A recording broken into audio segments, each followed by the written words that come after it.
Сәлем достар, сіздермен Айшок. Бүгін сіздерге әкесі мен қызы қатты дауылды жаңбырда қалып, аллигатормен арпалысып, өлім аузында қалған жайында айтып берем. Бұл Флорида қаласында болған оқиға. Хейли жүзуші, ол кезекті жарысында бірінші орын ала алмай қалды. Оның көңілі түсіп тұрса да, эмоциясын әкесі үйреткендей ешкімге көрсетпейді. Ол шешінетін жерге кіріп, әпкесімен сөйлесе бастайды. Ол әпкесінің үйіне қайтпағандығына таң қалып тұрғанда, жаңалықтардан қатты жаңбырлы дауыл Флоридадан айналып өтпей осы жерге келгенін айтып жатыр.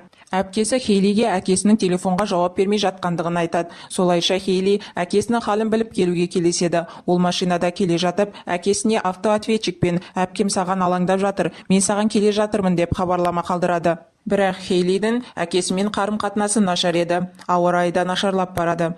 Оны жолда бір полицейский тоқтатады. Сөйтсе ол әпкесінің бұрынғы жігіт екен. Ол Хейлиге "Керіл бұрыл, әкеңнің жағдайын өзім біліп беремін" деп жібермей қояды. Хейли болса сонда да әкесіне қарай кетіп қалады. Үйге келсе, итінен басқа ешкім жоқ екен. Олардың тағы да бір үйлері бар еді. Солайша Хейли сонда баруды шешеді. Жаңбыр уақыт өткен сайын үлкен дауылға айналып барады. Міне ол үйге де келді. Ол әкесінің машинасын көріп үйге кіреді. Әкесі тағы да жоқ. Сол кезде жанындағы иті подвалға қарап үреді. Сөйтіп Хейли подвалға түседі. Кірсе ішінде құрал жабдықтары жатыр. Әрі қарай жүре бергенде әкесі жерде жатыр екен. Үсті басы қан, киімдері жыртылған, ауыр жарақаттанған, бірақ әйтеуір тірі.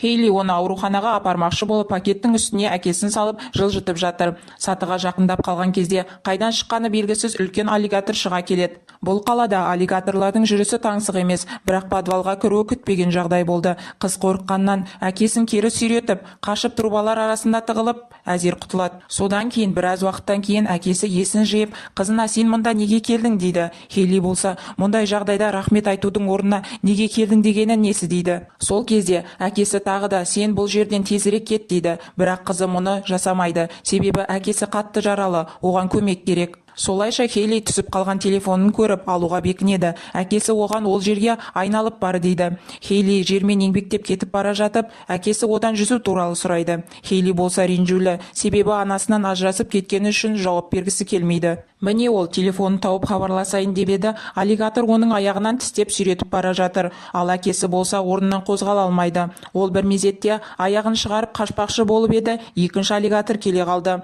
Солай арпалысып жүріп, аллигатордың біреуін темір тығып өлтіріп, трубалардың арасына тығылып, жарақатын байлайды. Ал сол сәтте подвалға су тола бастайды. Әпкесі болса әлі құрып әзер дегенде құралдарына жетіп аяғында шығып тұрған сүйегін орнына салды.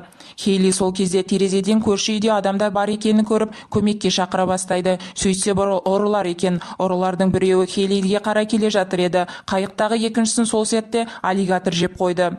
Ал ол болса дүкендегі бауырына ескертейін деп еді, ол да үлгермейді. Сөйтіп аллигатор бауырында мерт қылды. Хейли көргендерінен қатты қорқып тұр. Сол кезде әкесі оған "жоғары көтерілетін люк бар, соған қарай жүр" дейді. Солайша Хейли люкты тауып еді, оны аша алмады. Сол сәтте олар үйлерінің жанындағы полицейскийларды көріп көмекке шақыра бастайды. Сөйтсе ол бағанағы жолда әкесіне барып қайтам деген жігіт болып шықты.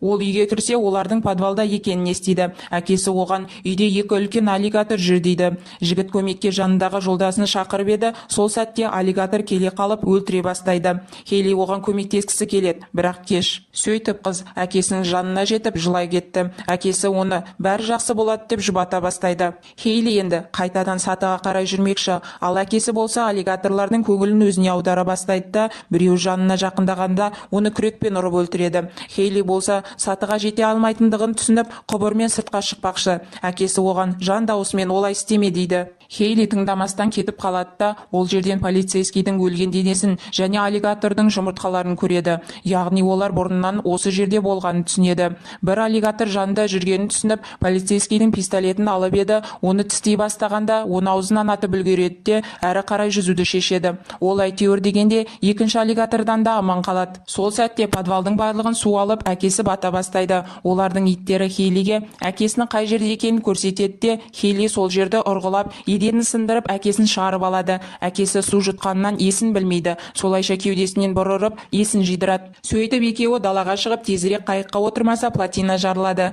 Бірақ ол қайыққа жету өте қиын. Олар аллигаторларға сездірмей жай жүріп көрейін деп еді, бірақ үлгермей қалулары мүмкін. Солайша Хейли жүзіп баруды шешеді. Әкесі оған «Сен олардан тезсің, сен жетесің» деп қолдау білдіреді. Хейли суда жүрген аллигатордан аман қалып, қайықпен әкесіне жүзіп келіп, әкесі мен итін отырғызып еді, плотина жарылып, оларды үйге қарай аударып кіргізіп жіберді. Үйдің ішінде де аллигатор толып жүр. Әкесі сол кезде құтқару оттарын тауып алып еді, қолынан аллигатор тістеп ала жөнелді. Хейли болса аллигатордан қашып, оны ваннаға қамап үлгерді. Сөйтіп Хейли әкесін тауып екеуі үйдің төбесіне шығады. Олардың әлдері әбден құрыды. Сол сәтте Хейли вертолетті көріп, қолындағы отты жағады да оларды құтқарады. Осымен фильм аяқталады. Осындай қызықты фильмдерді жіберіп алмас үшін менің каналыма жазылып алыңыздар. Назарларыңызға рахмет.